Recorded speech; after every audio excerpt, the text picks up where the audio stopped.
कीमती वक्त है प्राइम में। सर ये बताइए सबसे पहले कि पाकिस्तान तहरीक इंसाफ अपनी एहतजाजी तहरीक बहुत जल्द शुरू करने का इरादा रखती है, लेकिन उससे पहले आपकी कोशिश थी, आपकी पार्टी की कोशिश, खान साहब ने भी जेल से हिदायत जारी की थी कि मौलाना फजल रहमान को भी साथ जोड़ा जाए, लेकिन मौलाना फजल रहमान ने अपनी 2 रोज़ की उनकी जो पार्टी की मजलिस आमला का इजलास था उसके बाद आज उन्होंने प्रेस कॉन्फ्रेंस में ये कह दिया है कि हमें अभी भी तहरीक इंसाफ के हवाले से तहफ़्फ़ुज़ात हैं, तहरीक इंसाफ को टाइम देते हैं कि हमारे तहफ़्फ़ुज़ात को दूर करें। तो मौलाना के बगैर ही फिर अगर वो नहीं आते आपके साथ, आप मूवमेंट में चले जाएंगे और ज़ाहिर है उससे इम्पैक्ट काफ़ी कम होगा आपकी तहरीक का।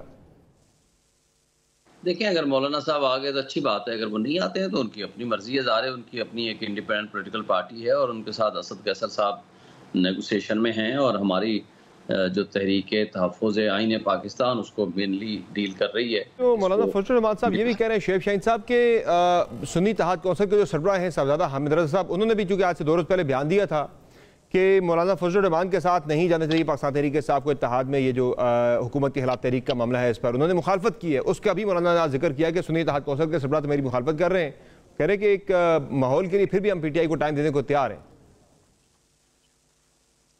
देखिए, इसमें तो नेचुरली हमारा 6 जमाती इत्तेहाद इस वक्त है और सुन्नी इत्तेहाद कौंसिल में गो के पोलिटिकली हम शामिल हुए हैं, हमारी पार्लिमानी पार्टी बनी है because of the main reason के हमारे रास्ते में रुकावटें इलेक्शन कमीशन ने जिस तरह बदनीयती पे मबनी पैदा की थी और हमें इंडिपेंडेंट डिक्लेयर किया था, हम एहतियातन गए थे सुन्नी इत्तेहाद कौंसिल में ताकि हमारी जो मखसूस सीटें हैं वो ज़ाय ना हों, वो कि उसके बावजूद भी उन्होंने ज़ाय करने की कोशिश की है जिसका मैटर सुप्रीम कोर्ट में पेंडिंग है।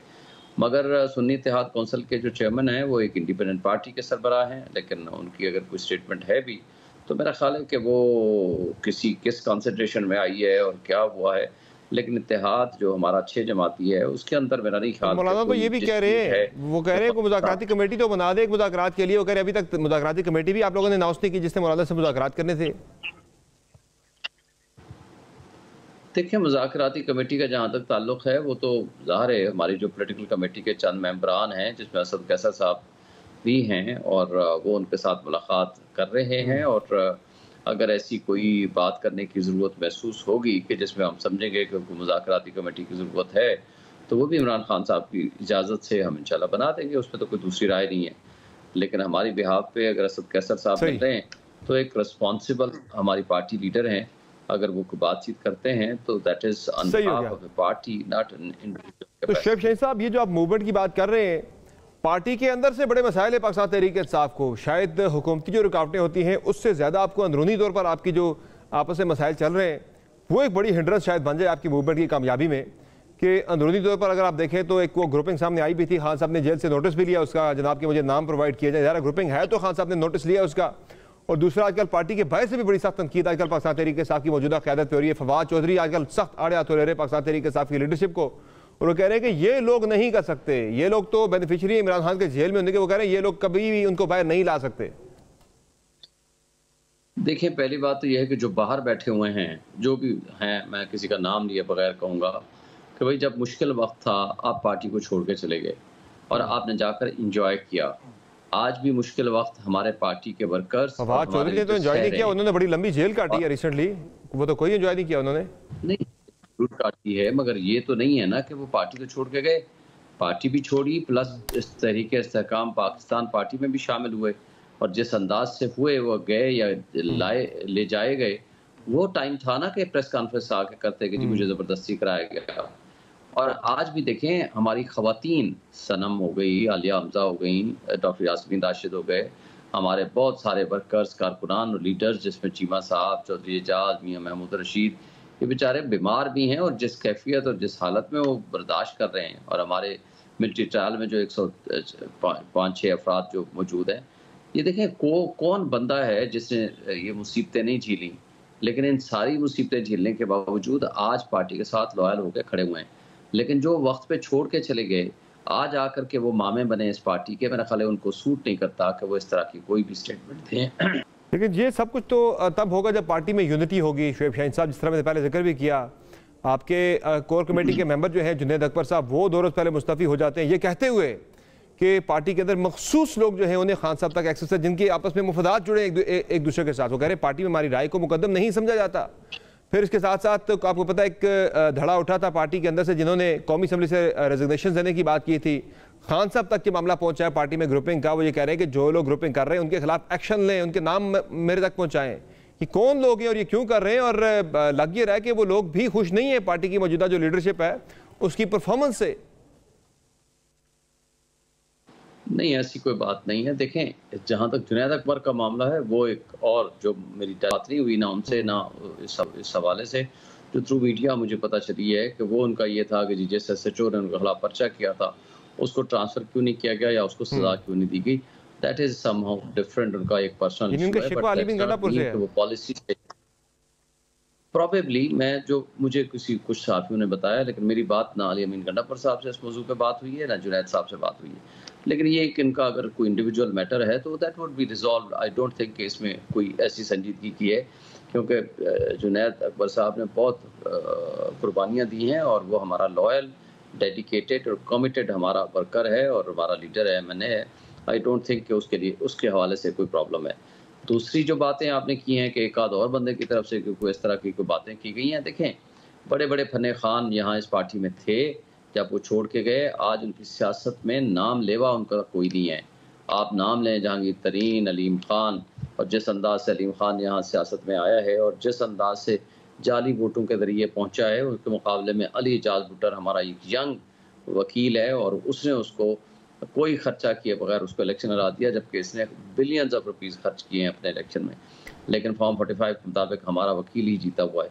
और जिस अंदाज से परवेज खटक, महमूद खान, उस्मान बुजदार, पता नहीं कौन से नाम थे, आज तो हवा में वो तहरीर हो गए। अभी तो देखे ना पार्टी के अंदर ये मसाइल, यही तो बात हो रही है ना आज यही तो वर्कर्स के अंदर इस्तराब है ना। शेख शाहीन साहब वो कहते हैं कि खान साहब के नाम पे जो लोग जीत कर असम्बलियों तक पहुंच गए हैं, बड़े बड़े ओहदों तक पहुंच गए हैं, वो लोग कुछ कर नहीं पा रहे खान साहब की रिहाई के लिए। वो बिल्कुल आपकी जो है ना परफॉर्मेंस, जो आपके लोग बैठे हैं जो पहुंचे ओहदों पे, वो कह रहे हैं कि वो कुछ कर ही नहीं पा रहे। उनकी कारकर्दगी पे अदम एतमाद उन्होंने कर दिया। जो उस दिन घेराव हुआ कारकुनान की तरफ से उमर यूब साहब का और फैसल जावेद का, तो ये तो एक इस मामले को ये उठा के क्या देना जनाब कि ये शेर अफसर मरवत ने भेजे थे, ये तो प्लॉजिबल है कि उसकी नहीं जस्टिफिकेशन। वाकई कारकुनान के अंदर इज़राब तो है, वो खुश नहीं है कारकर्दगी से। ऐसी बात कोई भी नहीं है। हाँ, वर्कर्स हमसे एक्सपेक्ट ज़रूर करते हैं कि जिन लोगों ने ज़ाहिर वोट दिया है, हम लोग भी जीते हुए हैं, लेकिन हमारे तो नोटिफिकेशन नहीं किए उन्होंने। बेईमानों ने कठपुतलियों को मुसल्लत किया, डाकों को, चोरों को हमारे ऊपर प्रेफरेंस दे दी। इन्होंने डाका जनी के जरिए जा करके फॉर्म 47 तब्दील किए, 45 में टेम्परिंग की। मगर जो लोग आज असम्बली में बैठे हुए हैं वो वाकई अपना हक अदा कर रहे हैं। वर्कर्स जिसको कहते हैं ना डू मोर का तकाजा कर रहे हैं। अच्छी बात है, वर्कर्स का प्रेशर रहना चाहिए, मगर वहाँ जो 2-4 बंदों ने हड़पोंग मचाने की कोशिश की, that was intentional, that was not unintentional.